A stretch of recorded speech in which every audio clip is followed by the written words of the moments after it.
Yo, what's up mga guys? Maayong adlaw sa tanan no labi na sa to mga followers sa mga sulit na to mga followers no. So karong adlaw guys, wala gyud mi makabuhat og content. So nagpa-video na lang gyud ko sa akong partner guys kay tungod nga lagi nga naay gipaubra nga akong bayaw, gipaploringan nila ang ilahang gamay ni nga siya nga kwarto puhon kuno guys no.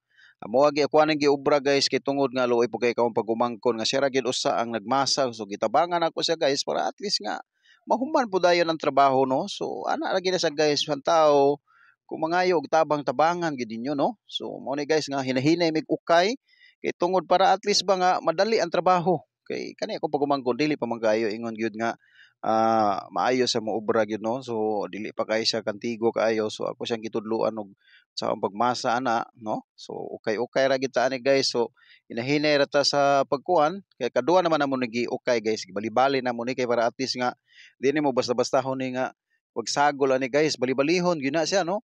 So gipaningot pa kog maayo no na. So karon pag gipaputangan na nako sa iya og tubig kay para at least nga pakita niya og unsaon pag kuan ni paghalo aning semento og balas og bato. So na guys no.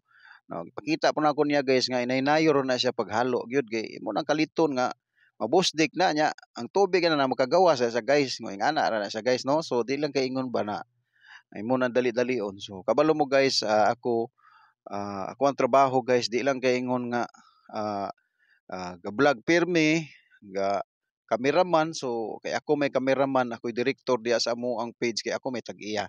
So ingani rin ni siya guys no. So na tanawan ninyo guys ha. Na ginahinay na ko galo so gipakita na ko sa kong pagumangkon para at least nga makabalo na gyud siya no. Kay usahay nga maglisod man siya usahay kay makuan man no. So ingana ra na siya guys ha. Nay tawo nga gusto magpatudlo tudloan nato no. So what's up sa mga followers nato no na ingana ra siya guys. So karon tiyod ako na yung burnero no na guys no. Na burnero na nako kay tungod na yung mga bugdo-bugdo ani.